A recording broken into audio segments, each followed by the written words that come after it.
Selamat datang di Virtual Spoiler. Jangan lupa like, komen, subscribe, dan follow. Sebelum videonya dimulai, Mimin mau meminta tolong ke kalian semua untuk bantu channel ini agar bisa monetisasi dengan cara subscribe channel ini dan selalu menonton video terbarunya. Terima kasih. Kita lanjut ke videonya. Bab 111, Chapter 134, Rumah Baru, Bagian 1. Mata hitam yang sudah lama tidak kulihat kini menatapku. Ujung matanya sedikit melengkung, seolah hendak tersenyum, tetapi ekspresinya justru terlihat tidak nyaman. Vlad sendiri ragu, harus tertawa atau tidak saat melihat wajah itu. Kenapa kau? Tuannya pergi saat musim dingin, dan kini mereka bertemu lagi di musim panas. Tatapan Joseph yang tampak sedikit lebih gelap terangkat tajam ke arah Vlad. Kau datang ke sini hanya untuk membuat masalah lagi? Maaf. Vlad segera menundukkan kepala setelah teguran itu.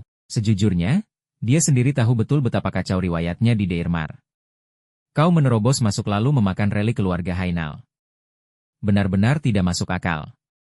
Joseph bersandar berat di kursinya, seolah lelah dengan ucapannya sendiri, lalu menghela napas panjang. Sebelum perang besar dimulai, bukannya mempererat hubungan dengan Deirmar, dia justru datang dan memakan relik keluarga Hainal. Joseph masih ingat bagaimana air mata Alicia menggenang saat Vlad berbicara waktu itu.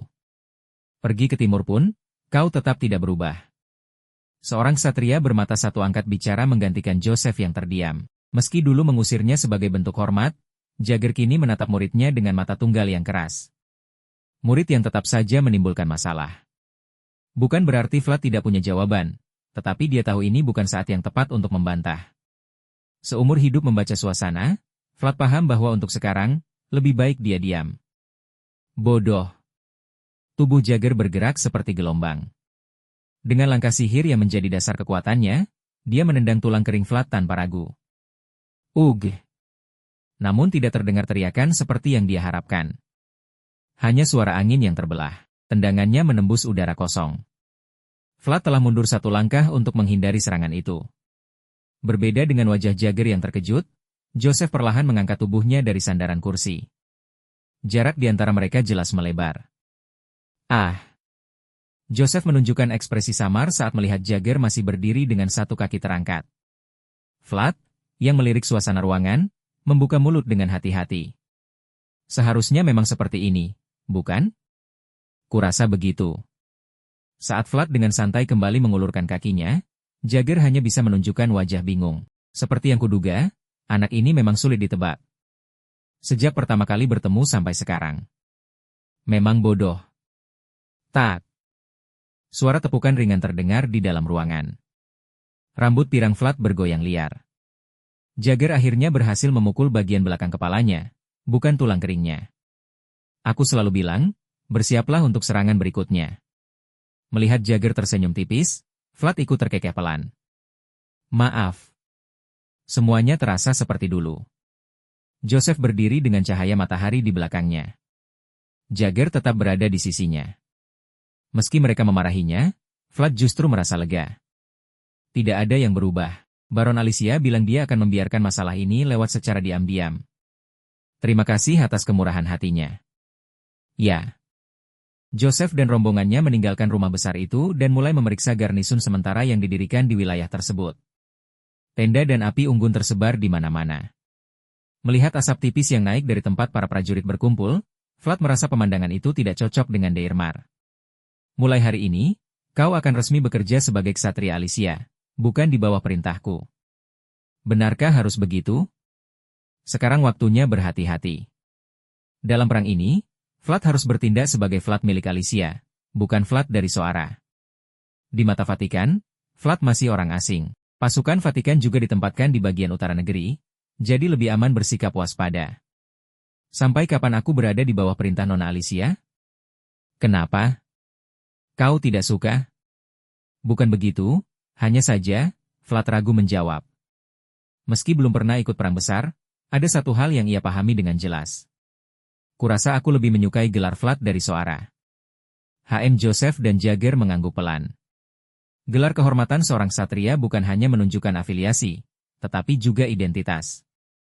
Meskipun Vlad punya hubungan dengan Deirmar, wajar jika ia enggan melepaskan gelar Vlad dari Soara. Meski begitu, Tidak ada salahnya punya sedikit keterikatan.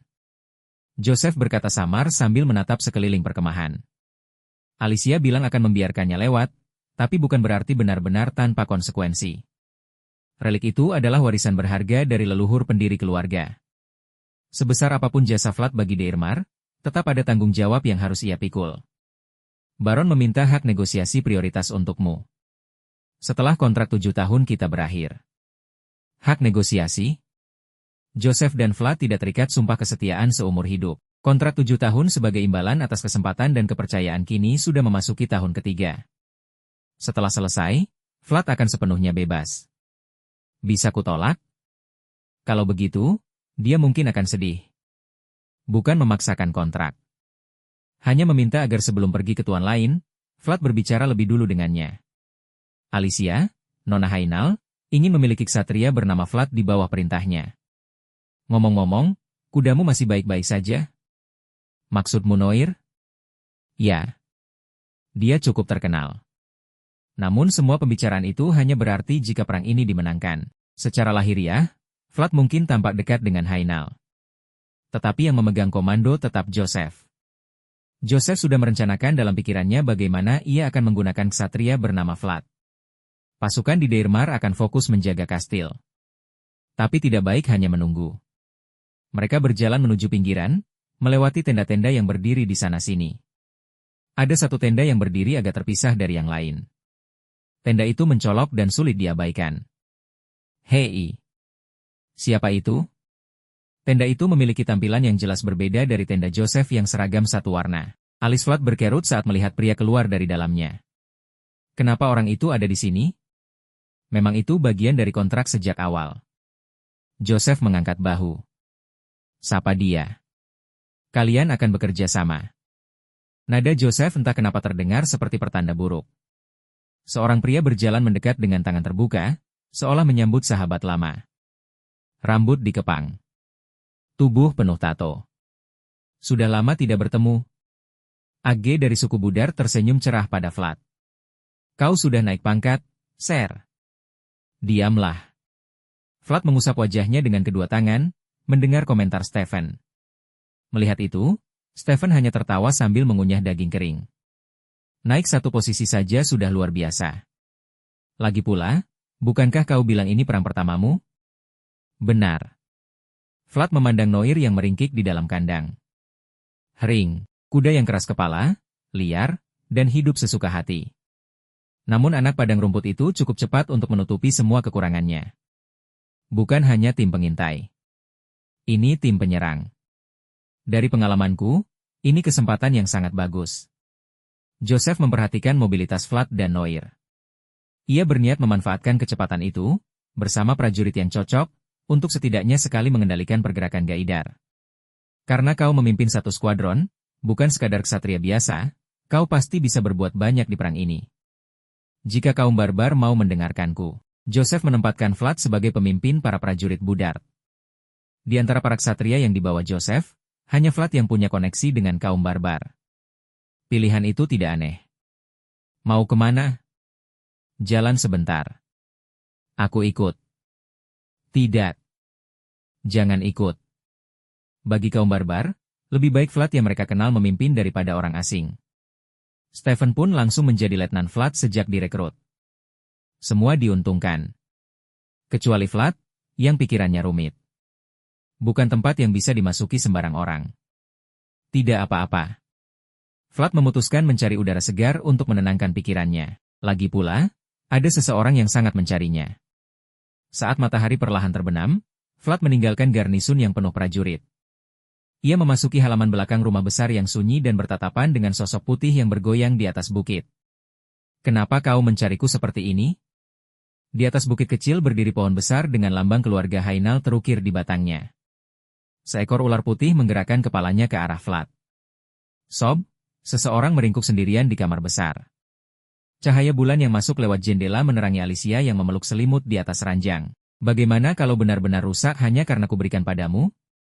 Ujung hidungnya memerah. Tisu berserakan di atas ranjang. Ia jelas baru saja menangis hebat. Bendungan sekuat apapun bisa runtuh karena retakan kecil. Alicia selama ini menahan niat jahat yang datang dari segala arah. Namun berkat batu ember itu, ia akhirnya meluapkan semua yang dipendamnya. Ayah meninggalkannya untukku. Bagi Alicia, relik itu bukan sekadar warisan leluhur.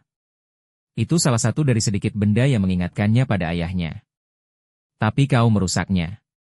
Tidak, kau bilang itu meleleh. Oh sudahlah, mungkin tidak penting lagi. Salah satu jejak ayahnya kini tidak akan pernah terlihat lagi. Alicia berdiri dan mengusap air matanya.